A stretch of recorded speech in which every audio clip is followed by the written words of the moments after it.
Good evening. Orange Audubon Society is proud to host Jim Hoffstodt, a Tallahassee author and retired Florida Fish and Wildlife Commission Information Education Officer, as our presenter tonight. Jim is a self-taught historian who became interested in Frank Chapman 20 years ago. He started as a public information officer while in the service in Vietnam.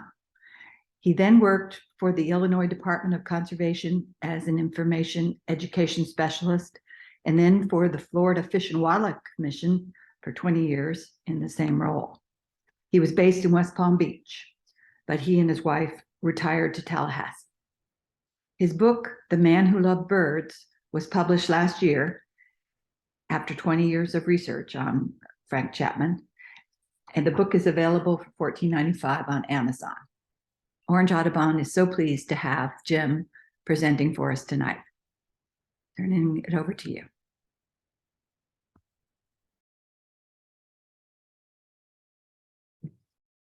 Why write a book about? Now here is myself with some copies of the book. I spent 20 years researching the life of this man, and many times my friends said, "Why would you devote all this time to such an effort?" And I'll try to explain it a little bit, as much as I can. I was working for Florida Fish and Wildlife in the late 1990s, and I often contributed to a magazine some of you may be familiar with, Florida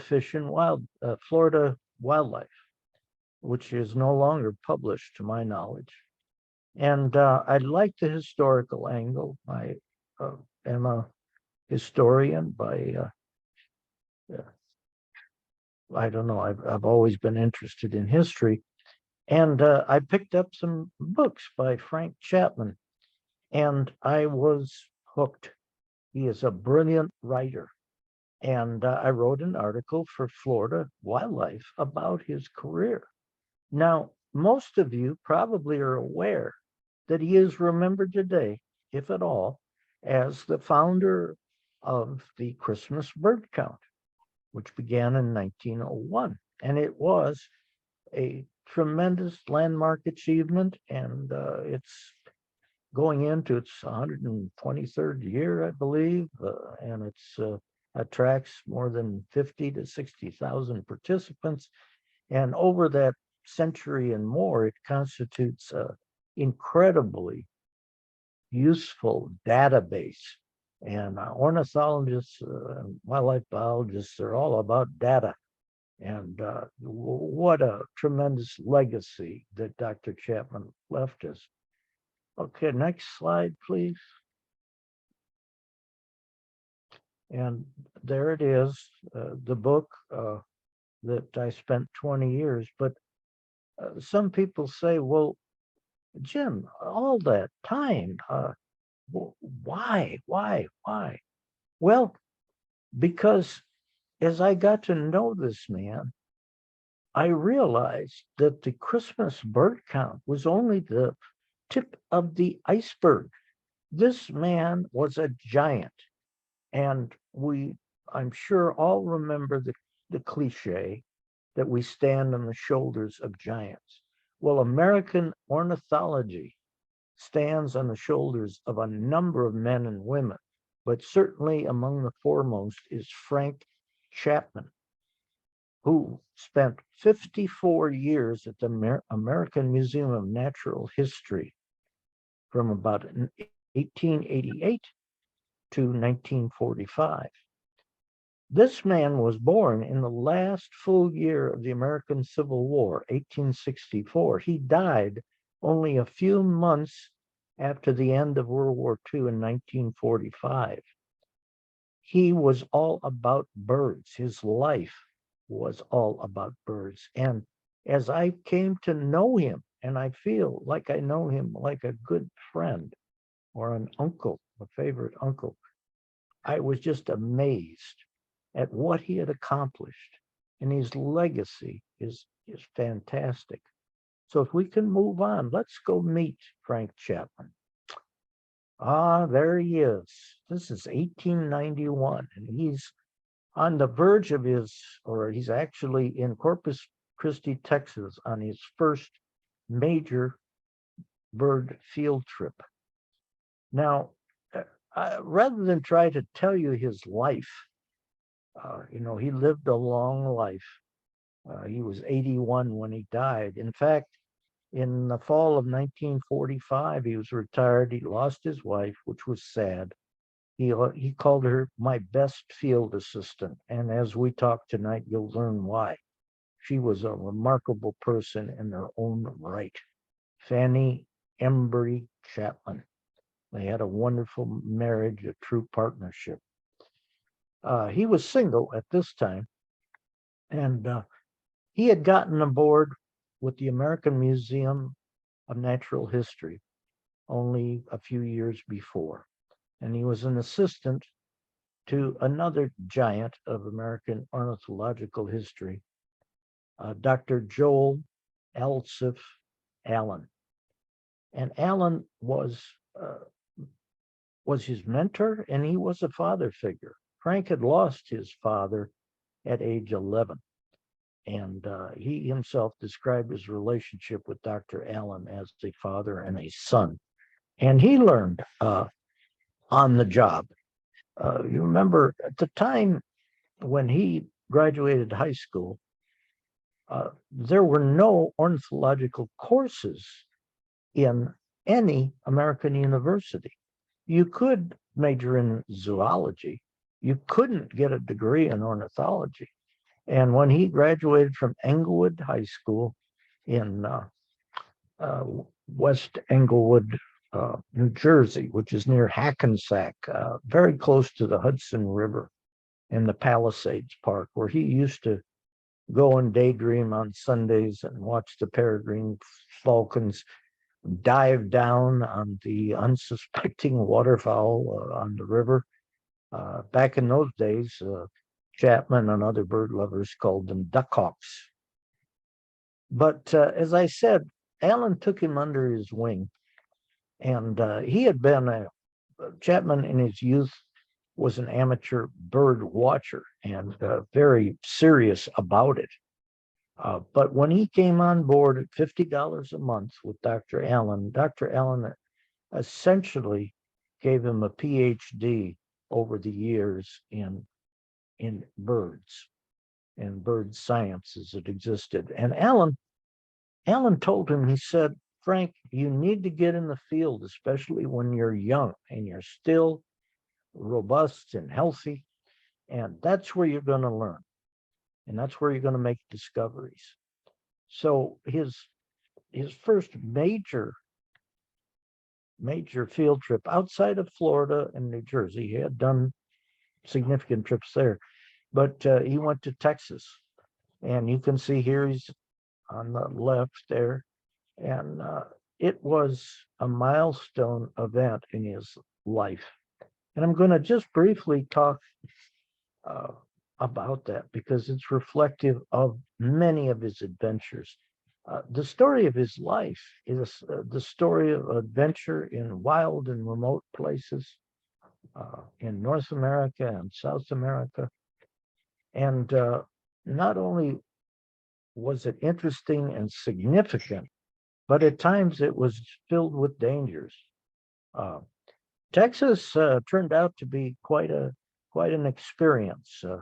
He traveled by train through Louisiana, glued to the window as the train passed through the bayous, and he watched all those wonderful wading birds. But then he got to Corpus Christi and the Gulf of Mexico, and he had made arrangements with John Pryor, who was called by many naturalists the man from Corpus Christi. And he often hosted naturalists. That was a word that they used in those days. A naturalist was interested in birds and wildlife, sometimes even more than that. And that was the title that Frank wore at that time. He checked into this hotel. And remember, this is 1891 of Frontier, Texas, excuse me. And it was a harsh country. And he was impressed at first as he got off the train by the howling wind and the moaning wind. And as he tried to sleep that night in the hotel, he was kept awake by the rattling shutters and the continuous wind shaking the tree limbs. And that next morning, he went out to John Pryor's homestead, and it was a 2-room cabin, which housed John, his wife, and 10 children of various ages, along with several guests, friends that were staying there. You had about a dozen people in this cabin. And immediately he had his first encounters with Texas fleas. The the bedding was infested with fleas, constantly, thousands of fleas. He couldn't really go out and study the birds. He wrote his close friend, William Brewster, another giant in ornithology up in Cambridge, Massachusetts. Brewster, as many of you know, became essentially the father of the Harvard Museum of Comparative Zoology, and they were lifelong friends. If I could put in a plug for my book, it's a one-stop shopping for ornithological history, because Chapman knew everybody. In fact, many of the greats were his closest friends. And I was lucky enough to discover a lot of correspondence, especially between Brewster and Chapman. They were tremendous friends. And he wrote Brewster from Texas, and he said, "I'm writing by a flickering candlelight in this cabin, and it's all quiet at night, thank God, because these children are boisterous. They're not bad, but they're loud, and they're very curious about this visitor from the east." And he said, "The wind is howling. It has not let up since I arrived. And I'm so eager to get out into this new bird country, but I can't because of the wind."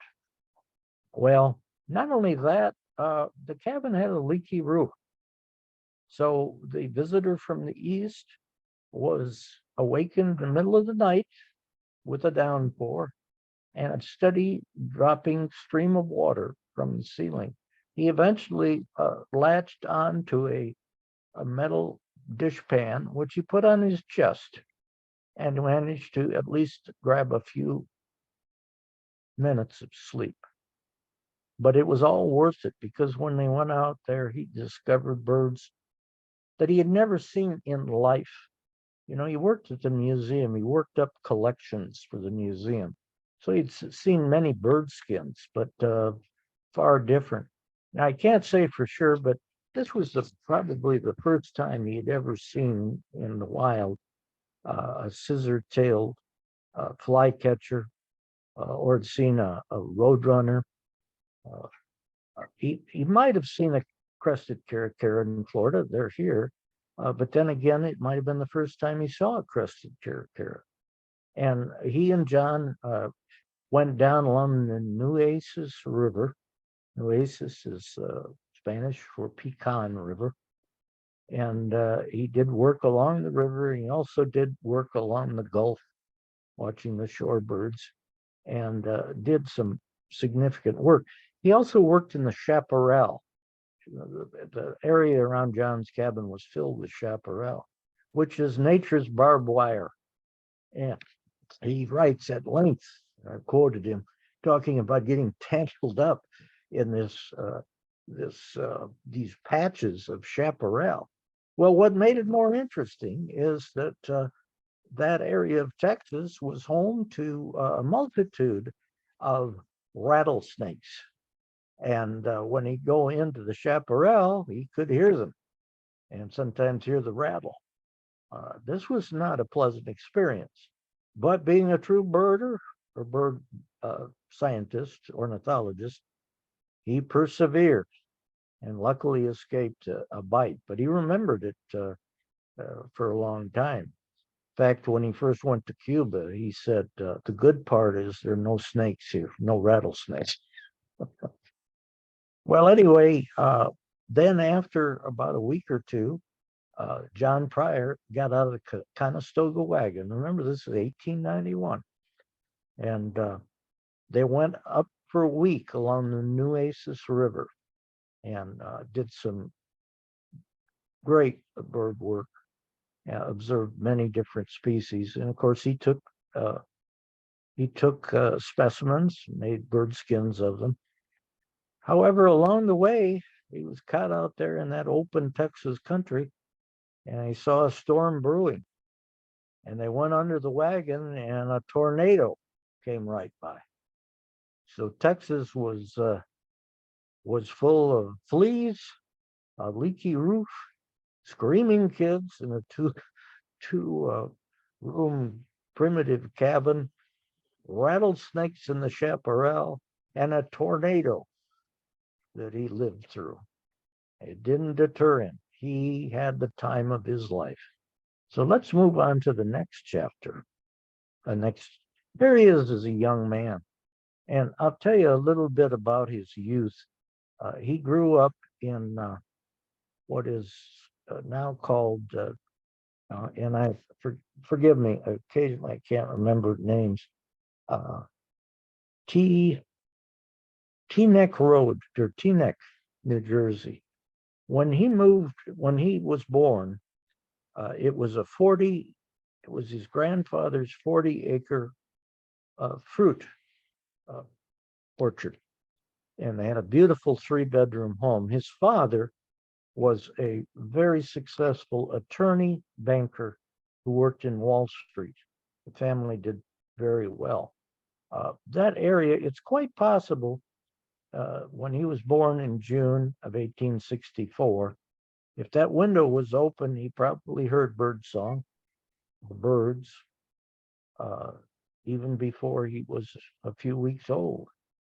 And as he later wrote in his autobiography, which I recommend highly, Autobiography of a Bird Lover, published in 1933, he said, I knew these birds by their songs long before I knew their names. And I'm going to just read a passage here from his autobiography. And he talks about their home. Just bear with me here. This is Chapman speaking. Always there was a little clay cabin wren house in the pear tree nearest the dining room window, and a miniature church with a steeple for a bluebird box placed on a pole at the end of the blackberry patch. A cedar waxwing nested near the entrance to the drive, and a Baltimore oriole hung her nest from the drooping branches of a large pear tree near the flagpole on the lawn. I do not remember anything being said about these birds, but the sudden rippling, joyous song of the wren and the gentle, tender warble of the bluebird gave to each bird a distinctive personality and aroused responses in my nature corresponding to the character of their song. And his mother and grandmother were talented amateur musicians. Chapman had a perfect ear. Unfortunately, as far as his mother was concerned, he was not interested in human music, but bird music was always close to his heart. He was a gifted mimic, by the way, and often would call birds into him. Of course, chickadees in Central Park, he'd call and they'd perch on his hand. And he talked to the birds and listened to the birds. And of course, as bird watchers, we all know that an expert bird watcher sees with his ears or her ears. It's a wonderful talent. But let's move on to the next slide here. This is near where he grew up. And this was a trail commissioned by the Montclair Bird Club. Or no, excuse me, not the Montclair Bird Club. The Bergen County Audubon Bird Club. And this is where he wandered as a youth. There you can see the peregrine falcon near the Palisades. And that beautiful quote, he taught men to know birds, children to love them, is so true because he was the most popular bird writer of his era. He had founded, edited, and published Bird Lore, which was the ancestor to today's Audubon magazine.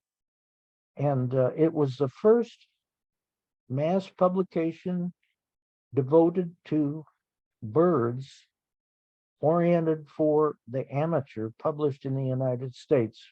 And that would have been about 1899, I believe. And he published it for 34 years. It was also a wonderful podium from which, or platform, he could speak to the nation's bird lovers. It was also the official organ of the growing Audubon societies. At that time, it was the National Association of Audubon Societies. So he was in league with them, and he could speak to the nation about issues. Remember, this was during the time of the plume hunters, when, for the sake of fashion in hats, ladies' hats, millions of birds were being slaughtered. One thing I learned in my years of studying Chapman is in those early days, Chapman and others were not hopeful for the birds of the United States. They were desperate to collect them because they thought, in many cases, not just due to the plume hunters, although that was a big problem, but certainly with plume hunters, they were worried that our terns would be wiped out. Our wading birds, like the snowy egret, would be wiped out, the roseate spoonbill. And that was not an exaggeration. We did lose birds, of course. In his lifetime, he saw the disappearance of the passenger pigeon. We all know that story. And but let's move on here to the next slide. There he is in 1890 at his office in the American Museum of Natural History. I mentioned again Professor Allen, and Allen took him under his wing, as I said, and what a mentor and what an example. Allen, by the way, was the first paid naturalist at the American Museum. He'd only gotten there a couple of years before he hired Chapman as his assistant. And Allen would tell Frank tales of going up the Amazon by canoe in 1866, the adventures that took place in the birds. And he aroused tremendous curiosity in Chapman, who later became a prominent figure in South American ornithology. And you can't help but think that those stories he heard at the elbow of Professor Allen led to that. Allen, by the way, who was a reedy, scholarly fellow with a long beard, he, as a young man, had gone on the 1874 expedition into the sacred country of the Sioux, the Black Hills. This expedition, which I believe included hundreds of soldiers and a wagon train, also included several naturalists. One was Professor Allen, his mentor. The leader of that expedition was General Custer. 2 years later, General Custer made another more warlike expedition, which resulted in the obliteration of his command and, of course, a large part of the Custer family. But let's move on. And there's Professor Allen. I love, when I wrote this, my goal was try to draw portraits, certainly of the main character, Frank, but also of the people that were close to it. And I think it helps us see see the past and ideally bring them back to life. Biographers at their very best are often called resurrectionists. I'm not saying I succeeded, but that's what I tried to do. So I looked for these little details that weren't necessarily related to ornithology. He chewed tobacco, Dr. Allen, and I ran across a description of his skill at spitting plugs of tobacco across the room into the spittoon. Often these would pass over other employees of the museum, but unerringly, he always hit his mark. So that was Dr. Allen.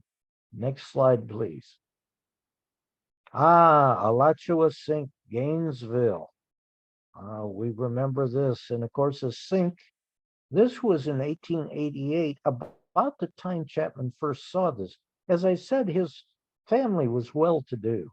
And at that time, his mother had just rented a cottage in Gainesville, her winter home. She was a snowbird, and he would come down there. That was his first exposure to Florida birds, and he was immediately smitten. The sink at that time was full, as you can see. As many of you are aware, they even had shallow draft steamboats, paddle boats, go across the stream back then.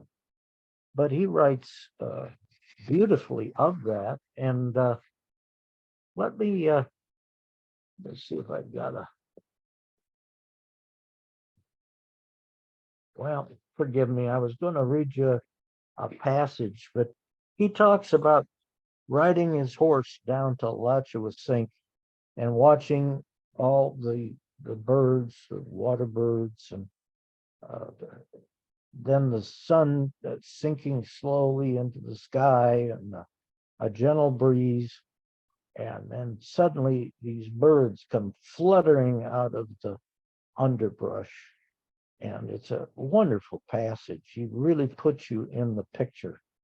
And he lived here. His mother actually bought a cottage there. They called it Cozy Corner Cottage. And he did much of his work in Florida. He had a wonderful arrangement with Dr. Allen where he would work during the winter months at the museum. And then in the summer, or no, excuse me, he'd work in the summer in New York, but in the winters, he was free to do his field work. And much of it was not just around Alachua Sink. He went all over Florida, you name it, all the way to the Everglades, Lake Okeechobee, and Florida birds were among his greatest love. Okay, let's move on here. Here he is at Taylor Creek. That's right. That empties into Lake Okeechobee. And you can see it was not, they didn't have Winnebagos in those days. He's got his laundry out there, and you can just make him out under that tarpaulin. But he loved getting out there. One of the reasons, there's so many reasons why I found Chapman significant. One, he never went to college at all, yet he became a major figure. Two, he was the most popular writer of his era. His books stand the test of time. If you don't want to read my book, fine, but go read Chapman's books. They're wonderful. His autobiography and several others. They are just riveting. And if you love birds, you'll love Chapman's writing. It's wonderful. I can't say enough about that. But let's move on. I mentioned William Brewster. He was up in Cambridge. He was a gentleman naturalist. He came from a wealthy family, and his passion was nature and birds. And early on, when Chapman began his career, before he was hired by the American Museum of Natural History, he would attend the oh gosh, what did they call that? The association, the American Ornithological Society, which had just been formed. Brewster was one of the founders. Brewster was about 13 years older than Chapman, but he was there at the very beginning, and a very prominent and respected man. I ran across when I spent a week up at the American Museum of Natural History looking at Chapman's correspondence there. And I ran across a letter, one of the first he ever sent to Brewster. He had heard him at one of these conferences. And it's short and to the point, and it sounds like a young man or young boy who loves baseball players writing for an autograph and a picture. And that's what he asked. May I please have a picture of you? And it turned out they had a lifelong friendship. And again, going to Florida, where their friendship really blossomed was in, let's see, I think it was 1892. And they took, well, Chapman did this. He took an old scow, remodeled it, and turned it into a floating headquarters with a lab. And they had two big sweeps. And he and Brewster spent 2 weeks going down the Swanee River, down the southern portion. And they had several canoes that they tethered to the back of the scow, and they would camp along the banks of the Swanee River. And the Swanee River today is just a pristine, beautiful place. But can you imagine going down there in 1892? They rarely saw human habitation. And when they went ashore and anchored, they would sit on the back of the scow and talk late into the night to the hooting of barred owls. And after that, in the communication between them, the letters which I went through very carefully, they had nicknames for each other. Chapman he would sign his letter the Fiend, and he would address it to Brewster as Sahib. And nowhere could I find an explanation for these nicknames, but the correspondence, and Harvard has a collection which is online. If you're interested, go to the Harvard Museum of the Harvard, the M Museum of Zoo. I can't think of the Comparative Zoology, Museum of Comparative Zoology. They have the whole collection, which totals about 1,000 letters. I did not read all of them, but they're fascinating. What an insight into both men who were pioneers. Just wonderful, wonderful letters. And especially, you see, they were intimate letters. And this is one of the things I discovered, is Chapman was one of those people that, and I saw this repeated in the recollections of people who knew him. On meeting him, their impressions were almost always the same. Let's move on one picture here. Oops. Well, let's hold that, but this doesn't really relate to that, but it's okay. Let's just stay there. And they would talk about his very polite, courteous manner, but he was cool and distant, even intimidating. Some thought him rather pompous. And when I first did my research, I thought, well, what an unlikable character. But primarily due to studying his correspondence, I discovered an entirely different person. This was especially evident in the letters that he wrote to Brewster.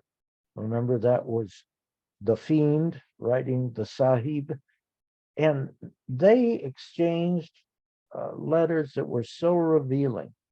And Chapman came across as an extremely sensitive man who had a gift for friendship. But I think he was basically a shy person.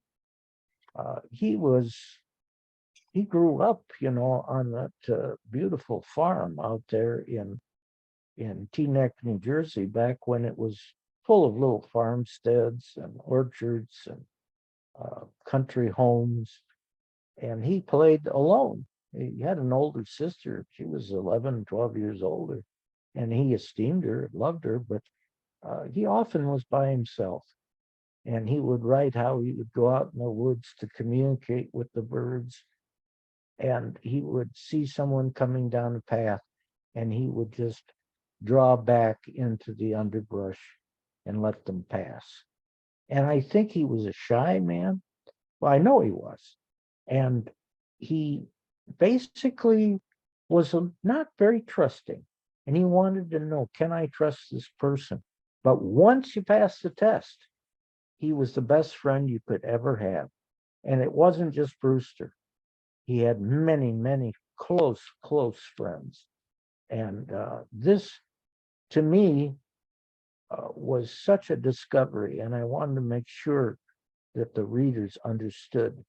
And we've all done this. You meet people, and the first meeting, you think, oh boy, are they a cold fish? Well, not always. Not once you get to meet them, once you get to know them. Now, here we're back in Florida, and I bet you a lot of you folks know where this is. This is down in Mico, Florida, Micco, Mico, Florida. It's on the Indian River Lagoon, and it was called the Oak Lodge, and it was run by Ma Latham. At the far right of the picture is a very thin woman in a light colored dress. This was a mecca for naturalists in the 1890s and early 1900s. Of course, you know, we know the Indian River Lagoon was paradise, and Chapman came here. And one of the strong points, I think, of Chapman's character is that he did not have class prejudices. She was a cracker. She had no formal education, but she was a born naturalist, and she had the gift of observation and very intelligent. He and other naturalists respected Ma Latham because he knew maybe her grammar wasn't the best, maybe her accent was a bit of a drawl, but she knew what she was talking about. She might not use scientific terms. This was an important place, so important that when Chapman married his wife, he took her on a working honeymoon down here to Mico, Florida. And Ma Latham recommended to them, be sure to go to this island where the pelicans live. It's called Pelican Island. And Chapman and his wife went there. Well, I bet a lot of you know that Pelican Island, not many years later, thanks to Frank Chapman and others, primarily President Theodore Roosevelt, became our first national wildlife refuge. And Ma Latham was indirectly responsible. She got the ball rolling, you might say, on that. Let's move again here. Ah, yes. In his youth, remember, he was very close to his mother. She supported him entirely. He had begun his career working in a major bank, again down on Wall Street, and for 8 or 9 years out of high school, he had been very successful. But he always had this love of ornithology, and again, it's so hard to tell the story of a life of a man who lived to be 81. And I could give you a talk for an hour about his time at the bank and how the call of birds was always in the background, drawing them away. And when he left the bank, his friends thought him mad, thought him a fool. And in the context of reality, he was, because that was in 1885. There were very few people that made a living as a naturalist. And it was a big, big decision. But Chapman followed his heart. Thank God he did, because he established a legacy that is really never been duplicated. But here I go. See, I go off on these digressions. Havana, Cuba. This was the first time he saw tropical birds. And he arrived there I'm trying to think when it was. It was in the 1890s. It was before the Spanish-American War. This is his picture from the ship, the passenger ship that he took. And these little boats are coming to take passengers ashore. And it opened the door to a whole new world of tropical birds. And I'm going to just turn here to this section on Havana. Okay.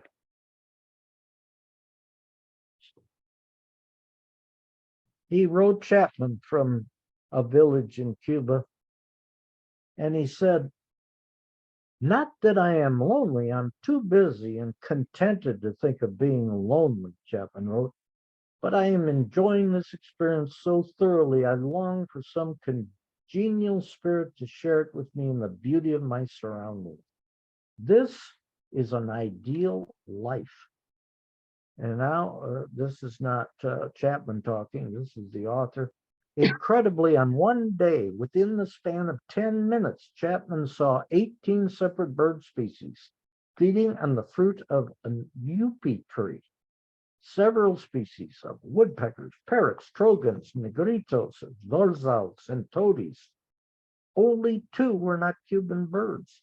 We can only imagine Chapman's joy in observing this visual feast of bird life. During his Cuban expedition, the American delighted in the Cuban trogon, the tocororo, as the natives knew it. Chapman wrote, "This beautiful trogon haunts the most secluded parts of the woods where it is common." At one point, he carefully observed while the brilliantly hued bird fed on berries, its wings moving and its tail spread, presenting, in Chapman's words, quote, "a striking picture of a tropical bird," unquote. He had wanted to go into the tropics. Let's go to the next slide, please. For some years. Oh, I should say, he also was introduced to the volan coche, which he called a moving torture chamber. And I quote in the book his recollections of going over these primitive, we won't call them roads, trails in this contraption. And he would already, at one point, he took a mattress and put it back there, and he would have to brace his feet and his hands on the top as it jolted along. It was just amazing. But it was in Cuba where he first encountered this. This is one of his pictures, by the way, from the American Museum of Natural History. Let's move on. Again, I could talk for an hour or more on his role in fighting the plume hunters that were devastating our populations of wading birds, our beautiful birds that we appreciate. I'll give you an example of how close the plume hunters came to destroying our great avian heritage here in Florida. The roseate spoonbill. We've seen them. We've all seen them, how beautiful they are. Chapman moved to Florida. He spent every winter in Florida, at least part of it, for, I would say almost 20 years before he first saw his first roseate spoonbill. And it was down in the Everglades at a famous rookery that was often raided by the plume hunters. It was one of the few still active rookeries where you could see a roseate spoonbill. I think that was 1909. And he took, he built a platform and used a moving picture camera. Remember, this is 1909. This was state-of-the-art stuff, and photographed them. And he wanted those photographs and those moving pictures because it looked pretty likely that roseate spoonbills would be extirpated in the state of Florida, along with many others. And of course, it was a fashion. It all resulted in fashion, which from the 1850s to about 1920, stylish American women used bird wings, plumes, sometimes the carcass of an entire bird to decorate their hats, which are often rather grandiose and large. But Chapman took a different approach to this.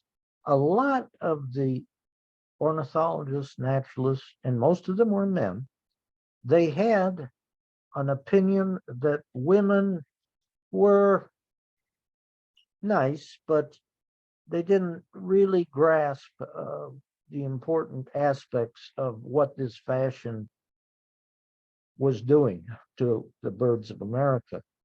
They looked down upon them. And he didn't. He sought them out. He was one of the busiest lecturers and most popular lecturers in the United States. And he went to Vassar and the women's colleges, and he talked to women, and he sought them as allies. And this resulted in the animosity of some of his fellow male ornithologists, who they called him, now this is quite a phrase, a political hermaphrodite, and ridiculed him for seeking the aid of women. Well, fools they were, because most of these women not only became campaigners against the use of plumes to decorate hats, they became allies in the conservation movement. And of course, today, the Audubon Club, I would say, is dominated by women. I think the president, the current leader of the Audubon Society, is a woman. And Chapman was on the right side of history there. Let's move on. Next slide. Oh, I'm glad we've got the Cuthbert Rookery. This was one of the last holdouts. And this, in 1909, is where Chapman first saw his roseate spoonbill and used a moving picture camera to preserve that memory. By the way, he showed, not sure if it was that film, it may have been film he took of the pelicans at Pelican Island. And remember, Theodore Roosevelt, at the urging of Frank Chapman, they were both close friends, declared that a refuge in 1905, I believe, the first of what is now 500 plus. And well, I got off track there. I was talking about Pelican, but Cuthbert Island was where he went and saw the roseate spoonbill, and this was a symbol of the war against the plume hunters, a successful one, but it took more than 20 years. And let's go on to the next one.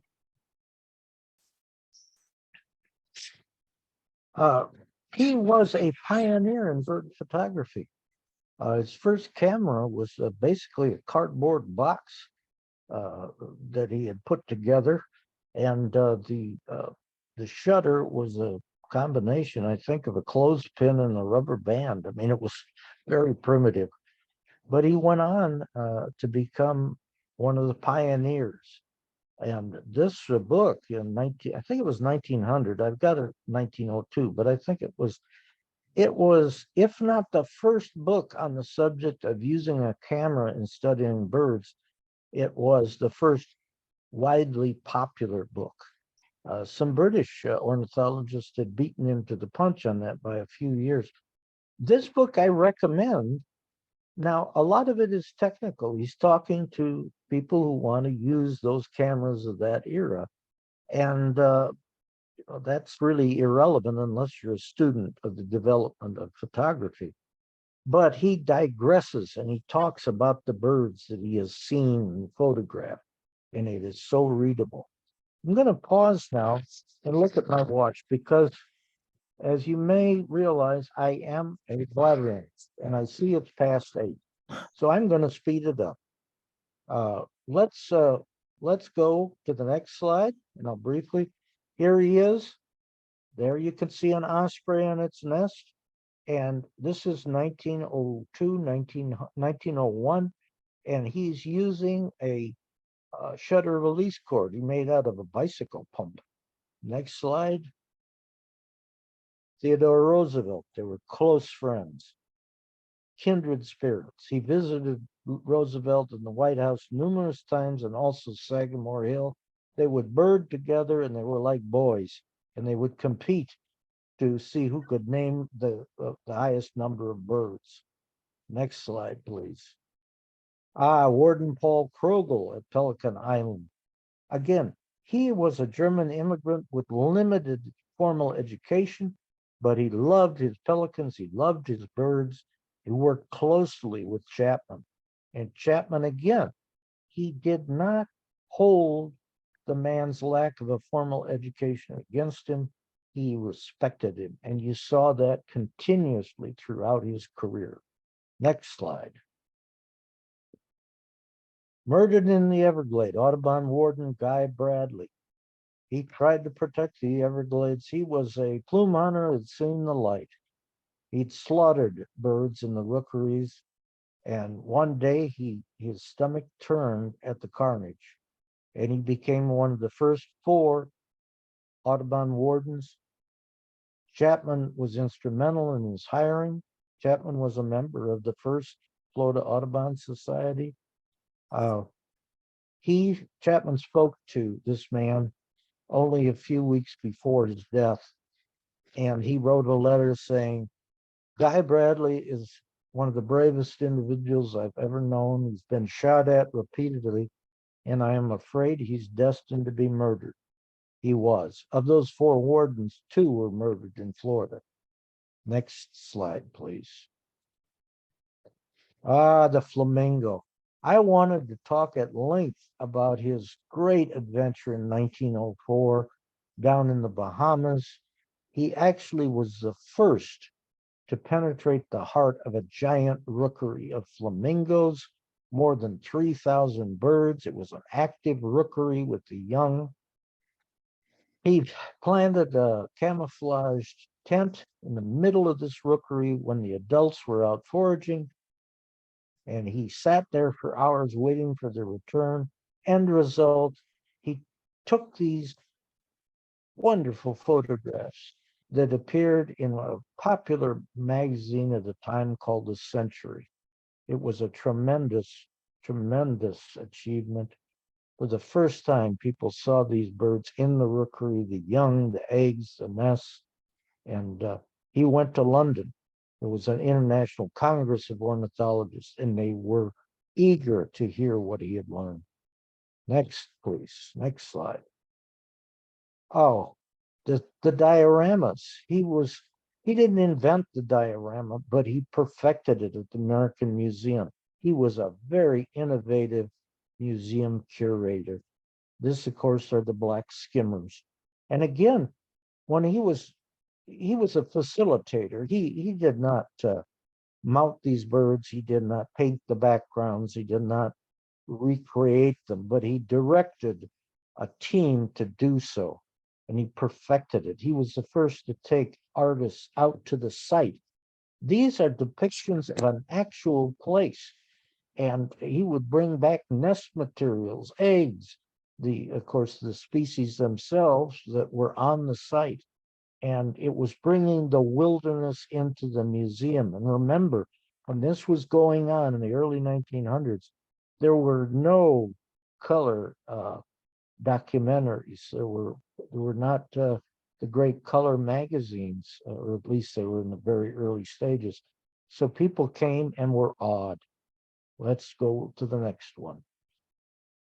Here you see the flamingo diorama 1 year after his adventures.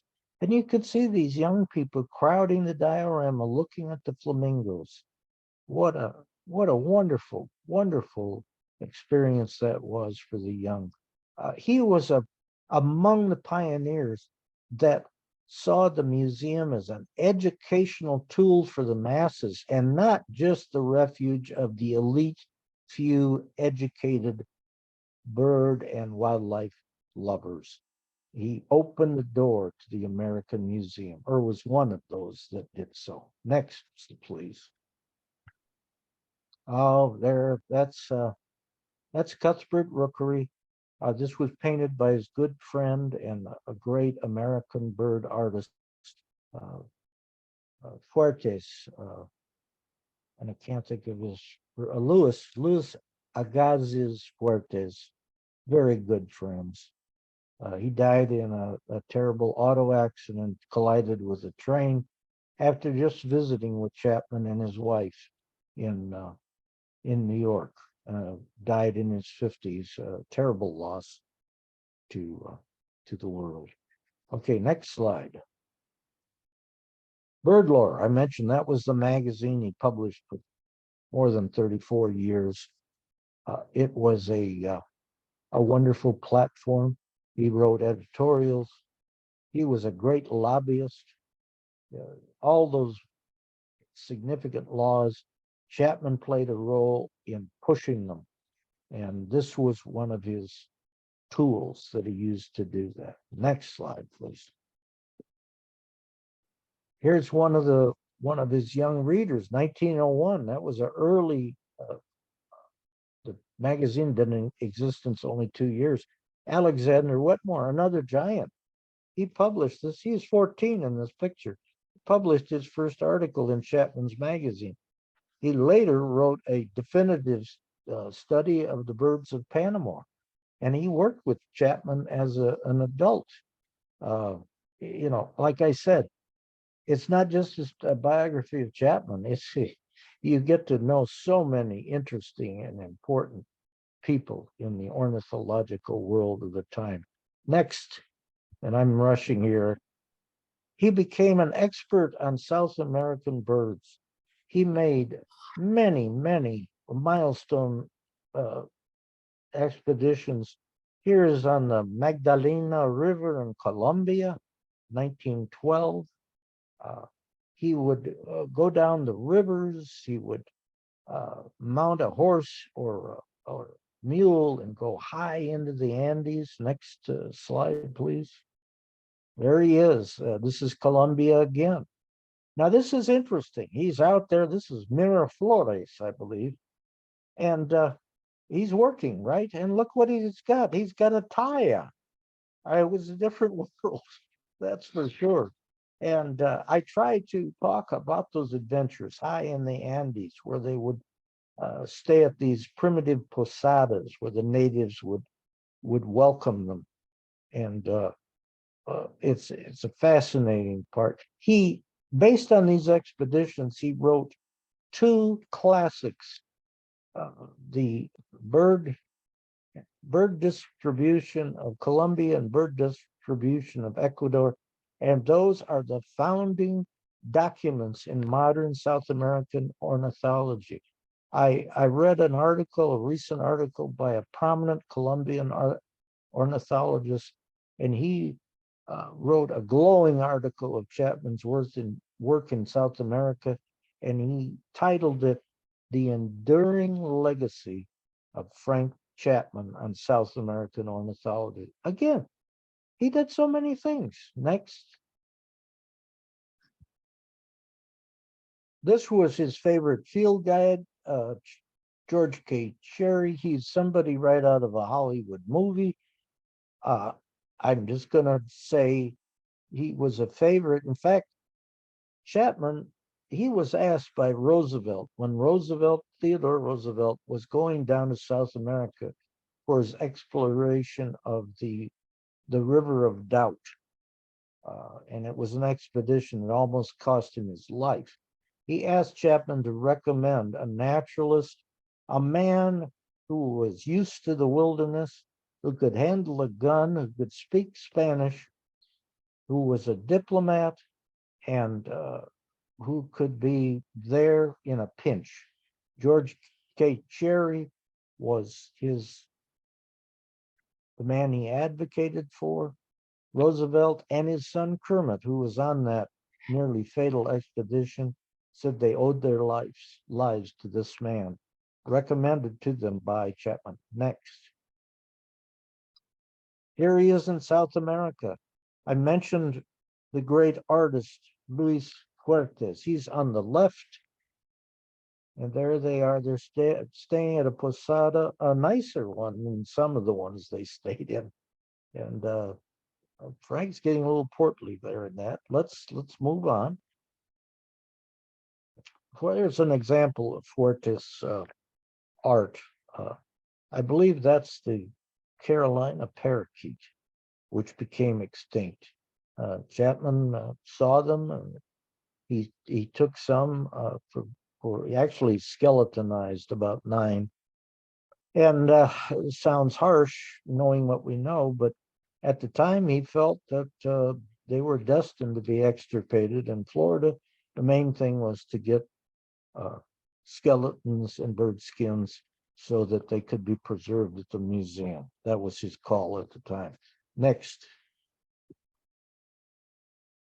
Here he is in Colombia. He went blind on this trip, and they weren't sure if he would recover. It was the result of relapsing fever. Now, can you imagine a man who loves birds, or anyone, about who is blind and wondering, will I recover my sight at all, or will it be impaired? And he did, but it took 3 or 4 months. Did that stop him from returning to South America in that age long before modern medicine? Nope. He went right back. He was a man of resolve and courage. Next slide. Again, Luis Fuertes there at a hotel here in La Manuelita, Colombia. He loved this man. Next. There's another one of his dioramas. I believe this one is still at the museum. There are a number of Chapman's dioramas that are still there and still attract a crowd. The condor. In the book, you'll accompany Chapman in 1913 when he went to Ecuador and he climbed the volcano Chimborazo. I think it's an extinct volcano. There he saw his first Andean vulture. It was a life-changing experience for him. Next. Barro, Colorado in Panama.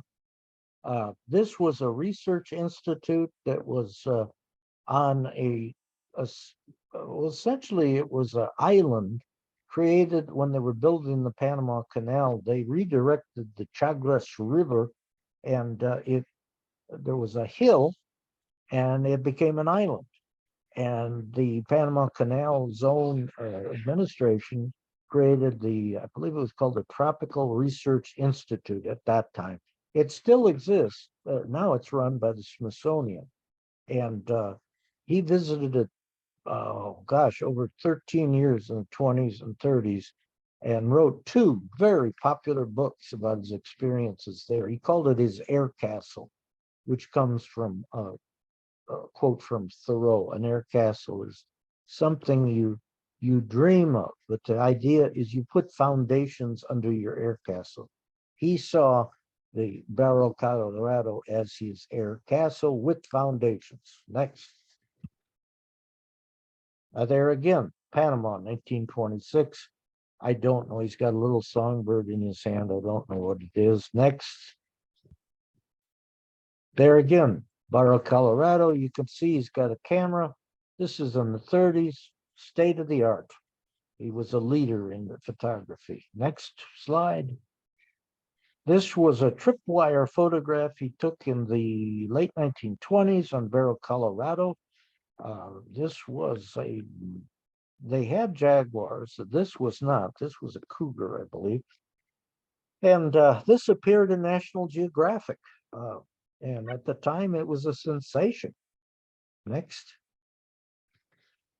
And there he is, I believe this was taken in Coconut Grove.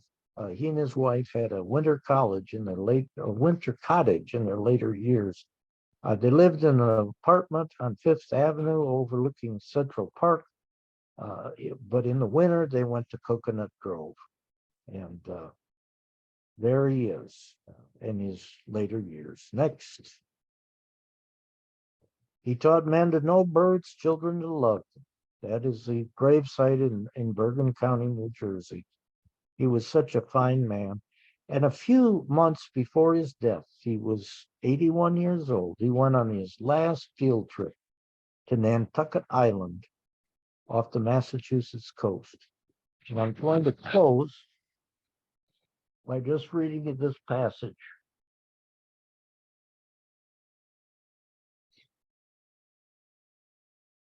Bear with me, I'm still here. Despite his failing health, Chapman continued his reading and research, and in the fall of 1945, undertook a birding trip to Nantucket Island, 30 miles off Cape Cod, Massachusetts. Unfortunately, there is no known record of this outing, which was to be his last field trip in his long life. We can only visualize in our minds the old man walking the beaches and byways of this island, buffeted occasionally by a brisk wind off the ocean, and focusing his binoculars with cold fingers. Overhead would be the circling and darting gulls, sounding their raucous cry. Almost certainly he would have intently observed the shorebirds playing tag with the surf, sanderlings, willets, and if he was lucky, a rare whimbrel. Oyster catchers and piping plovers surely must have been present there. In the coves and sheltered areas of coastline, there would have been a gathering of waterfowl, long-tailed ducks, mallards, mergansers, and American widgeon. In the eye of imagination, we pictured Chapman bundled against the chill, his hat pulled down right on his head, tight on his head, staring toward the Atlantic Ocean at the setting sun. As the sun set in the west, perhaps he saw a frigate bird in flight or some other great wandering sea creature wandering from the beach back to his lodge. Perhaps he noticed a snowy owl. What was he thinking in those final days of fields? So a few months later, he returned to New York. He became very ill. And he died at the age of 81. And a New York reporter wrote in a eulogy, he said, one expected the great building of the American Museum of Natural History to crumble into the dust at his death because he was such an integral part of that great institution. And I close with an apology. I have droned on and on. I should have warned you, if anybody's still out there. I am a terrible blabbermouth, but Oh, no, anyway. this was just wonderful. Yeah, Thank you so I much. love the pictures. Thank Yeah. you. Thank We you. did have one question from Cindy that asks, how did you get interested in Mr. Chapman? Well, I was working for the Florida Fish and Wildlife Commission, and I was a frequent contributor to their magazine, Florida Wildlife. And I loved to do stories with a historical angle. And I was in an old bookstore in Fort Lauderdale, and I found this wonderful book. It was called Camps and Cruises of an Ornithologist by Frank Chapman, with an introduction by President Theodore Roosevelt. It was a collection of articles. Most had appeared in the great magazines of the day. And I started reading him, and I said, my gosh, this man is just a poet with a pen. In fact, Chapman defined an ornithologist as part poet and part scientist. And you see that in that book. I read that, and I inquired of the editor of Florida Wildlife, told him I'd want to write an article. I did so. And within a few months, I started reading his books. And within probably less than a year, I realized no one had ever written a full-length biography. And I said, by hook or crook, one day I'm going to write it. And I did. And it was a wonderful journey. All right. Well, thank you so much. That's all the questions, Susan? Yep, that's it. Otherwise, you have a lot of compliments about a very, very interested, excellent. Well, compliments captivating are much presentation. appreciated. And And you've been a wonderful audience. yes, I'm and sorry, I'm talking over you. we can buy the book on Amazon. Am I correct? Yes, it's available in print for $14.95 on AmazonBooks.com. And for those of you that would like an autograph copy, we can do that. Just contact Deborah, and give her your name, and she can notify me and with your address, and I'll mail you a paper book plate with an autograph and a few words. By the way, you have Heather Levy scheduled to talk. I've met Heather a number of times. You are in for a treat. She is a brilliant woman. And well, again, see, I get going, I can't stop. And I also saw the program you have lined up, and I would like to be part of that. I promise I'll keep my mouth shut and just listen. Okay, yes, Believe me. we'll get you on the subscribing so you get the notifications. That would be marvelous. And thank you so much for letting me talk about my favorite subject. Okay, well, thank you again for coming, and we'll Well, you're close welcome. out. Wish everybody a good evening. Thank you. Thank you. Thank Yeah, you, folks. thank you. Great talk. Thanks so much.